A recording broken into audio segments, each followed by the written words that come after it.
नमस्कार, चंडीगढ़ से आपका स्वागत है। मैं हूं शैली तनेजा। आइए सबसे पहले नजर डालते हैं कुछ अहम खबरों पर। देश में 75 लाख से अधिक लोग कोविड-19 संक्रमण से हुए स्वस्थ होने की दर बढ़कर हुई 91.68%। पंजाब में 3 दिवसीय पल्स पोलियो अभियान हुआ शुरू। इस दौरान 5,32,000 बच्चों को पिलाई जाएंगी पोलियो रोधी बूंदें। और केंद्रीय खेल मंत्री किरण रिजिजू ने किया जीरकपुर में भारतीय खेल प्राधिकरण क्षेत्रीय केंद्र का उद्घाटन।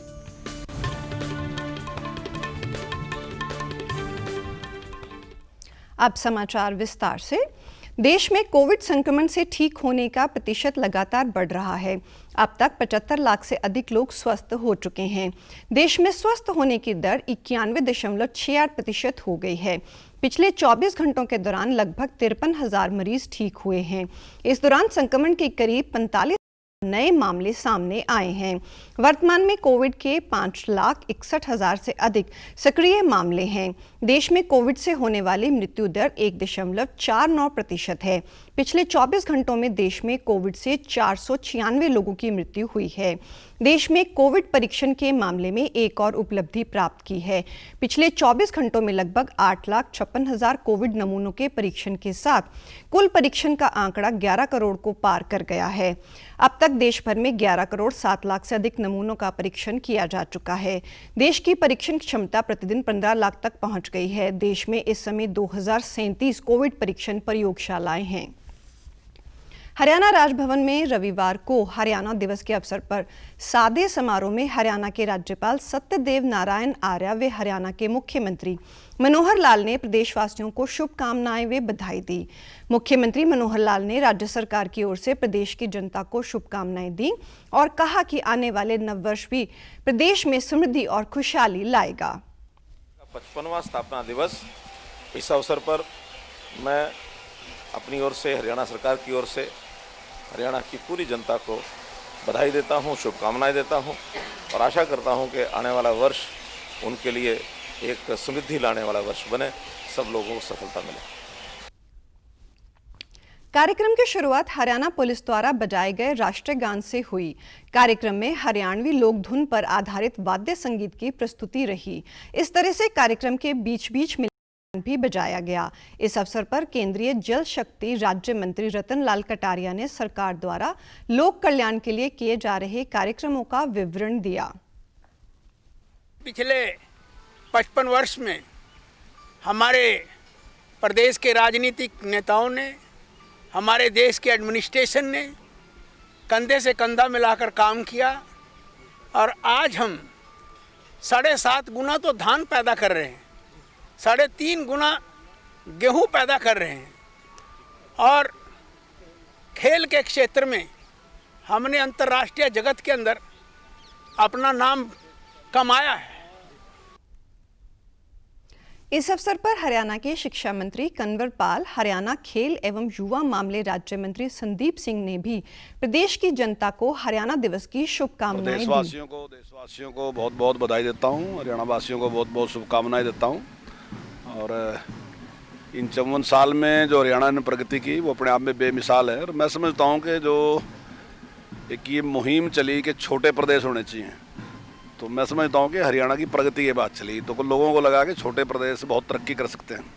तो जो आयाम स्थापित किए हरियाणा ने, चाहे वो कृषि के मामले में है और चाहे खेलों के मामले में, किसी भी मामले में अगर आप देखें तो हरियाणा ने देश में बहुत प्रगति की है। पूरे देश को मैं हरियाणा दिवस पर बहुत बहुत बधाई देता हूं। और जिस प्रकार से हरियाणा लगातार तरक्की कर रहा है, चाहे वो खेलों का हो, सेना का हो, किसानों का हो, उद्योग का हो, हर फील्ड में हरियाणा अव्वल नंबर पर चल रहा है। इस अवसर पर उपस्थित सभी गणमान्य व्यक्तियों ने एक दूसरे को हरियाणा दिवस की बधाई दी।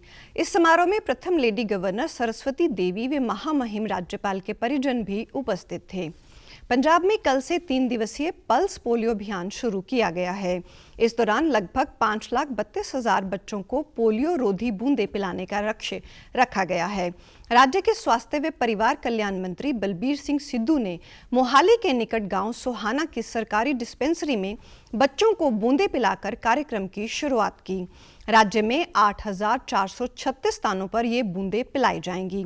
अभियान को सफल बनाने के लिए घर घर जाकर दवाई पिलाने वाली 4,180 टीमें गठित की गई हैं।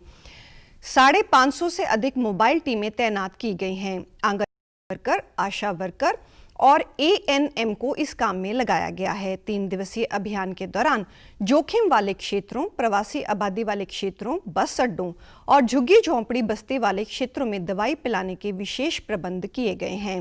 राज्य के स्वास्थ्य सेवाएं निदेशक डॉक्टर मनजीत सिंह ने लोगों से अपील की है कि वे इस अभियान में पूरा सहयोग करें ताकि पोलियो से दोबारा प्रवेश को रोका जा सके।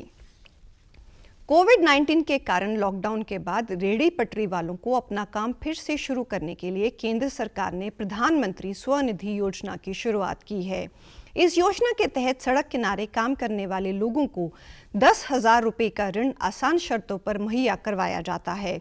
इस योजना के अंतर्गत 2022 तक सरकार ने 50 लाख से अधिक रेहड़ी पटरी वालों को ऋण उपलब्ध करवाने का लक्ष्य रखा है।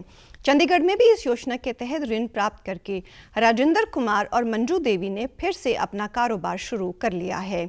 उन्होंने दूरदर्शन को बताया कि अब उनकी जिंदगी फिर से पटरी पर आ गई है।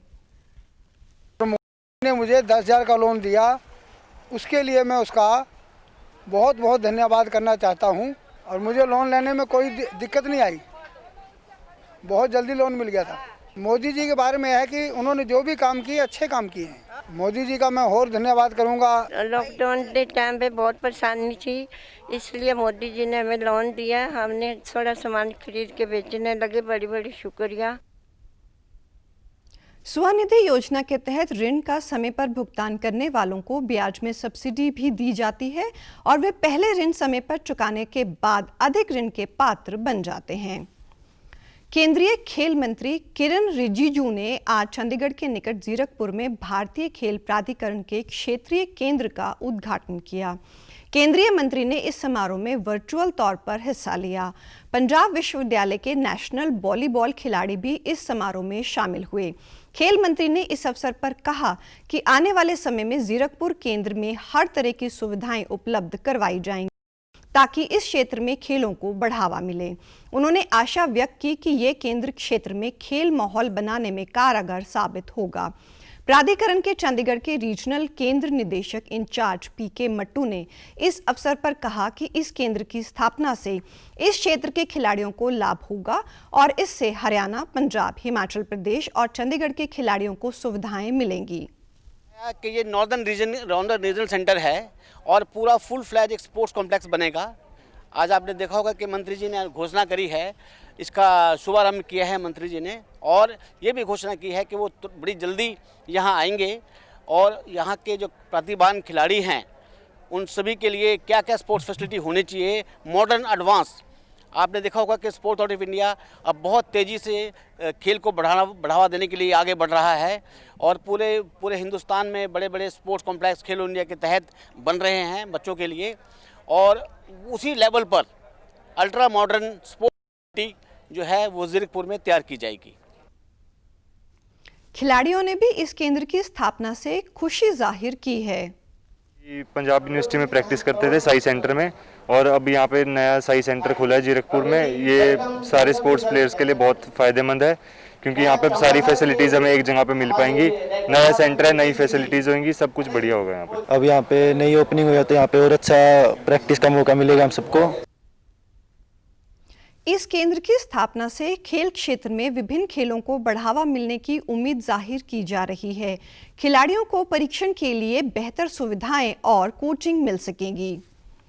हरियाणा के मुख्यमंत्री मनोहर लाल ने कहा कि राज्य खेलों के हब के रूप में उभर रहा है। करनाल के कर्ण स्टेडियम में राज्य स्तरीय हरियाणा दिवस समारोह को संबोधित करते हुए उन्होंने कहा कि खेलो इंडिया के तहत राष्ट्रीय स्तर की प्रतियोगिताएं अगले वर्ष नवंबर में पंचकुला में आयोजित होंगी और इनकी तैयारी शुरू कर दी है। भाइयों बंधु, आज जैसा मैंने बताया कि हरियाणा दिवस है, साथ ही क्योंकि कोरोना के कारण से हम इस वर्ष का 29 अगस्त का जो खेल दिवस था वो नहीं मना पाए थे, तो निर्णय ये हुआ कि हम आज के दिन खेलों को समर्पित करके और इसी को खेल दिवस मनाएंगे। और खेल दिवस के नाते से आप सभी जिला केंद्रों पर हमारे युवा खिलाड़ी आज दिन भर खेलों के कार्यक्रम में व्यस्त रहेंगे।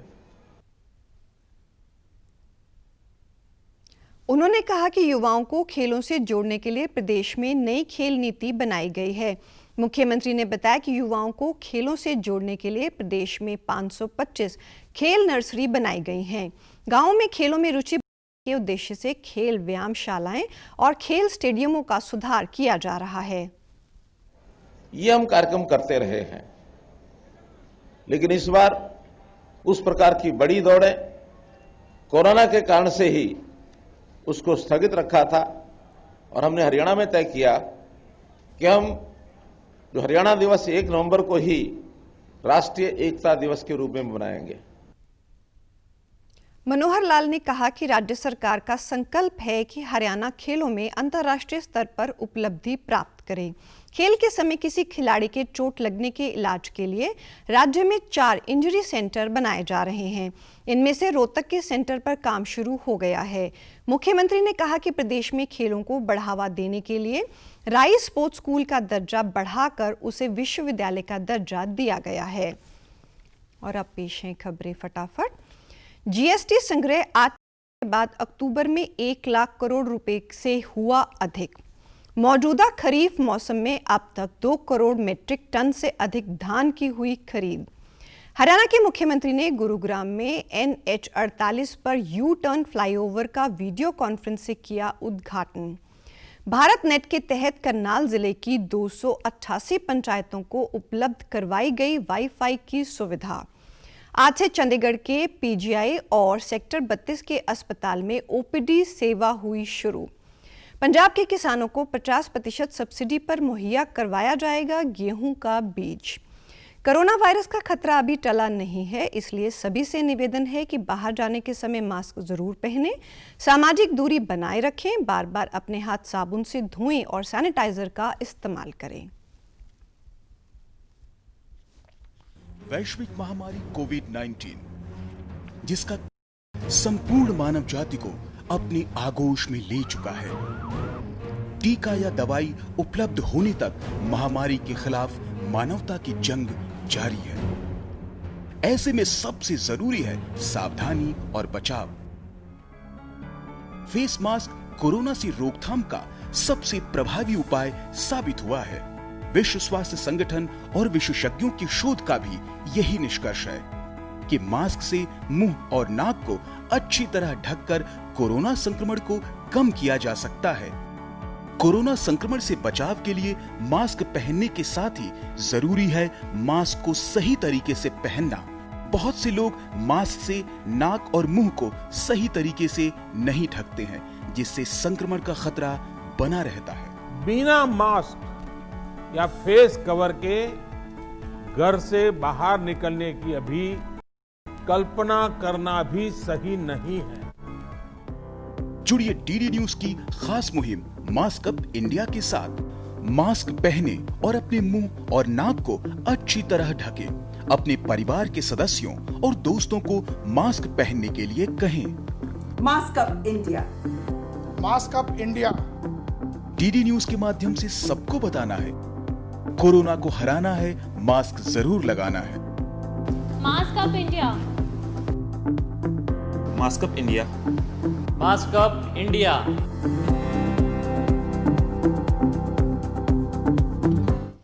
और आप हमारे समाचार YouTube channel DD news Chandigarh, Facebook DD news Chandigarh और Twitter handle DD news CHT पर भी देख सकते हैं। इसी के साथ चंडीगढ़ से समाचारों का सिलसिला समाप्त होता है। नमस्कार।